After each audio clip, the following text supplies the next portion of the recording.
उत्तर प्रदेश के एक छोटे से गांव की ये कहानी है। इस गांव में लड़की का जन्म किसी अभिशाप से कम नहीं माना जाता। ये गांव ज्यादा बड़ा नहीं है। ज्यादातर लोग चौधरी अजमेर सिंह के भट्टे पर मजदूरी करके अपना पेट पालते हैं। उसी भट्टे पर धनवा नाम का एक आदमी भी काम करता है। उम्र लगभग 45 साल, अविवाहित और अकेला। शादी की उम्मीद उसने बहुत पहले ही छोड़ दी थी। उसे यकीन था कि वो उम्र भर कुंवारा ही रहेगा। लेकिन एक दिन गांव का पुजारी उसके लिए एक लड़की खोज लाता है। उस लड़की का नाम है भवरी। उम्र करीब 21-22 साल। गांव में लोग कहते हैं कि वो बड़ी मनहूस है। वजह भी अजीब है। अब तक उसकी 3 बार शादी तय हुई, लेकिन हर बार दूल्हा मौत के मुंह में चला गया।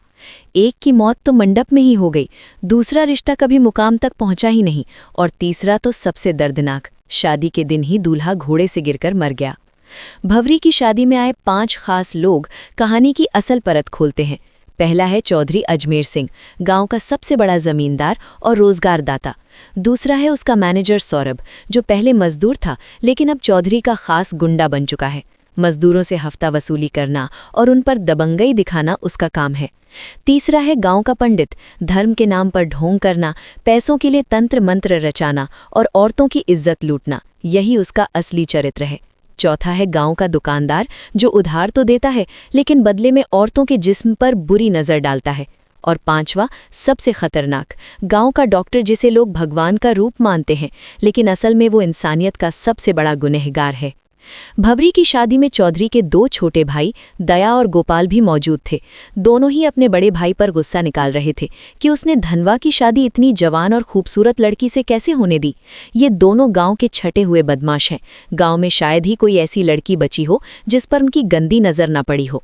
शादी वाले दिन जब पूरा गांव दावत में मस्त था, उसी रात चौधरी के दोनों भाई ने वो किया जिसकी किसी ने कल्पना भी नहीं की थी। वो गांव की एक मानसिक रूप से विक्षिप्त लड़की बसंती को बहला फुसलाकर जंगल में ले गए और दरिंदगी की सारी हदें पार कर दी। उसके बाद इस डर से कि कहीं वो किसी को सच ना बता दे, उसे बेरहमी से मार डाला और लाश नदी में फेंक दी। उन्हें लगा कि ये मामला भी वैसे ही दब जाएगा जैसे पहले दबते आए हैं, लेकिन इस बार बात केवल कुकर्म तक सीमित नहीं थी, ये हत्या भी थी। गांव के लोग सन्न थे और इंस्पेक्टर की चौधरी से पुरानी दुश्मनी थी। सब जानते थे। अगले ही दिन जब चौधरी अपने भाइयों को पश्चाताप कराने मंदिर ले गया, तभी इंस्पेक्टर ने वहां धावा बोल दिया। पूरे गांव के सामने उसने चौधरी के भाइयों को पकड़ लिया, और जब चौधरी बीच बचाव करने आया तो इंस्पेक्टर ने गुस्से में उसके गाल पर ऐसा थप्पड़ चढ़ा कि पूरा मंदिर गूंज उठा। इंस्पेक्टर ने गरजते हुए कहा, औकात है तो करा लेना अपने भाइयों की जमानत, लेकिन इस बार कानून की पकड़ से कोई नहीं बचेगा। भले ही उसके पास सीधे सबूत ना थे, मगर उसे यकीन था कि डीएनए टेस्ट सच को उजागर कर देगा। थाने पहुंचने पर दोनों भाइयों की ऐसी खातिरदारी की गई कि आखिरकार उन्होंने सब कुछ कबूल कर लिया। चौधरी ने शहर के वकील से सलाह ली, लेकिन वकील ने साफ कह दिया कि मामला बहुत पेचीदा है, जमानत मुश्किल ही नहीं, नामुमकिन है। हाँ, सेटिंग की जाए तो रास्ता निकाला जा सकता है, लेकिन इसके लिए मोटी रकम चाहिए। चौधरी के पास उस वक्त पैसे नहीं थे। तभी गांव का पंडित उसकी मदद के लिए आया और बोला, चिंता मत करो चौधरी, मजदूरों की मजदूरी से पैसे काट लो। 300 मजदूर हैं, हर किसी की आधी मजदूरी रोक लो, देखते देखते रकम पूरी हो जाएगी। और हुआ भी वही। मजदूरों की आधी मजदूरी काट ली गई। मजबूरी में मजदूर काम छोड़कर भी नहीं जा सकते थे, क्योंकि आसपास दूसरा कोई भट्टा ही नहीं था। जो विरोध करता उसे धमकियां मिलती या उसकी कुंडली दिखाकर डराया जाता। गरीब मजदूरों की हालत बद से बदतर हो गई। बुधवार नाम का मजदूर अपने बीमार बेटे की दवा तक नहीं खरीद सका। आखिर उसकी पत्नी मालती को बेटे के इलाज के लिए गांव के डॉक्टर के साथ सोना पड़ा। अगले दिन धनवा खुद अपनी बकाया मजदूरी मांगने चौधरी के पास गया। चौधरी ने बेहयाई से कहा, पैसे चाहिए तो अपनी औरत को भेज दे मेरे पास, मजदूरी पूरी मिल जाएगी। ये सुनकर धनवा भड़क उठा। उसने पलट कर कहा, ठीक है चौधरी, मैं 7 दिन की मजदूरी छोड़ देता हूँ, तुम अपनी बीवी को मेरे पास भेज दो। चौधरी इस जवाब से आग बबूला हो गया। उसने अपने लठैटों से मिलकर धनवा को बुरी तरह पिटवाया। हालांकि वो बच तो गया, लेकिन बुरी तरह घायल हो गया। डॉक्टर ने पट्टियां तो कर दी, पर जांच के बहाने उससे भी वसूली की फिराक में था। घर में खाने तक के लाले पड़ गए। तभी बुधवार की पत्नी स्कूल जाने वाली बच्ची को लेकर पंडित के पास पहुंची। पंडित ने कहा, इसका इलाज पूजा पाठ से होगा, रात को अकेले मंदिर आना होगा, और वो भी सिर्फ एक वस्त्र में।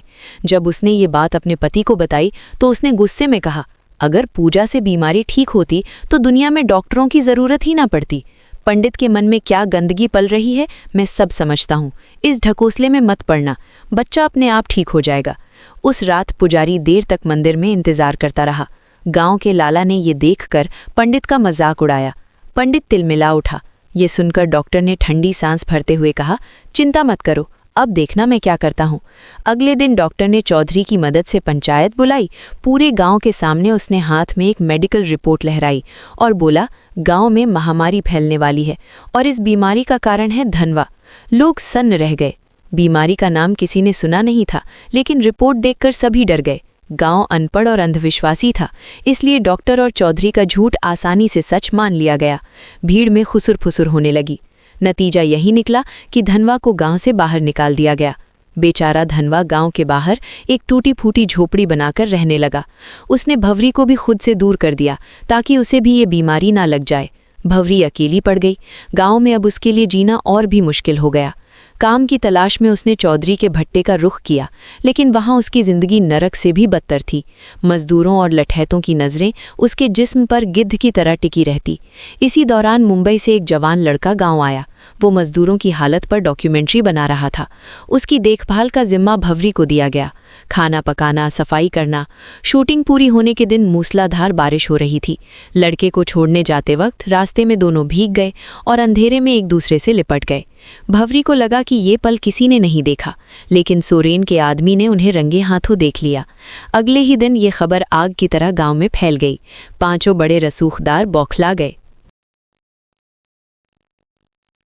लड़के को सबके सामने बुरी तरह पिटवाया गया और पंचायत में भवरी पर आरोप लगाया गया। तमाशा देखने वालों में धनवा भी शामिल था। वो भवरी पर टूट पड़ा और बोला, तूने मुझे धोखा दिया है, अब हमारा कोई रिश्ता नहीं। अब भवरी पूरी तरह अकेली हो गई, न पति का सहारा न गांव का। दिन रात अपमान झेलने के बाद उसने वही रास्ता चुना जो गांव उसके सामने धकेल रहा था। उसने चौधरी और उसके चम्मचों को संदेश भेजा, अब मैं वही करूंगी जो तुम चाहते हो, लेकिन मेरी कीमत बाकी औरतों से 7 गुना होगी। पहले तो सबने इसे अनसुना किया, मगर रात गहराते ही पांचों रसूखदार बारी बारी से उसके घर पहुंच गए। बोली लगनी शुरू हुई। आखिरकार सबसे मोटी रकम लेकर एक ने भवरी का ये धंधा शुरू किया और यहीं से गांव की हवस की भूखी भीड़ टूट पड़ी। भवरी अब गांव की लानत नहीं, गांव की सबसे महंगी औरत बन चुकी थी। डॉक्टर से लेकर पुजारी तक, चौधरी से लेकर मजदूरों तक, हर कोई उसके जिस्म का सौदा करने लगा। जो औरत अपने अधिकार के लिए लड़ सकती थी, वही अब पूरे गांव की हवस का खिलौना बन गई। अब गांव में ये सब आम सी बात हो गई थी। भवरी की इज्जत बिक चुकी थी और कोई रोकने टोकने वाला नहीं था। उधर चौधरी अपने भाइयों की जमानत के लिए वकील के पीछे भागदौड़ कर रहा था, लेकिन किस्मत को कुछ और ही मंजूर था। पैसे देने के बावजूद तभी जज का तबादला हो गया और चौधरी का पैसा डूब गया। वकील ने नया उपाय सुझाया, बसंती की दादी से समझौता करा लो, केस वापस ले लेगी।